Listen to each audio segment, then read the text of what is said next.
First thing in the morning, a father hauls a woman back to his house.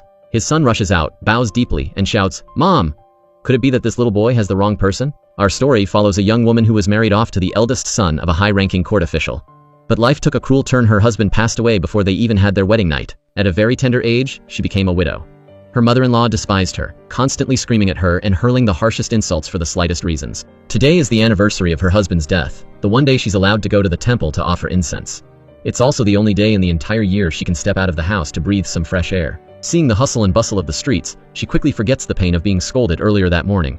As she and her nanny stroll through the city taking in the sights, they soon arrive at the temple. After paying her respects to the head monk, she's about to head inside when she stumbles upon a massive brawl. A young man is thrown out of a shop by a huge guy, landing right at her feet, completely motionless. The crowd goes dead silent. Everyone thinks the guy has kicked the bucket.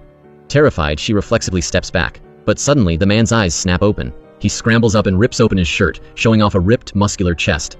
The sight makes everyone's faces turn bright red, and even the nanny can't help but whisper a compliment. This guy's name is Ba Wu. Years ago, his wife ran off in the middle of the night with one of his friends, leaving him to raise their son all by himself. He lives in the same village as a widower named Shunbei. These two have way too much time on their hands. When they aren't busy collecting debts for people, they're out kidnapping widows. You see, back in those days it was socially unacceptable for a widow to have feelings for another man. However, if a man fell in love with a widow, he could pay a fee to hire people to kidnap her and bring her to his home so they could live together. Sometimes it was a case of two people in love, but other times it was forced. The thing is, once a widow was kidnapped, she could never return home. In a patriarchal society where a woman's purity was everything, the power of choice was entirely in the hands of men. Chunbei just landed a new job. An old man has his eyes on a specific widow. At first, Ba Wu refuses.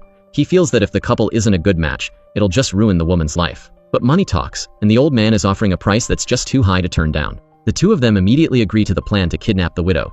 In the dead of night, while waiting for Ba Wu, Chunbei decides to knock back some drinks. By the time they reach the location, he's so tipsy he can't remember if it's the house on the right or the house on the left. Ba Wu is absolutely fuming, cussing out his neighbor for the mistake. Chunbei climbs up the wall to peek into the garden and spots a woman wearing mourning clothes.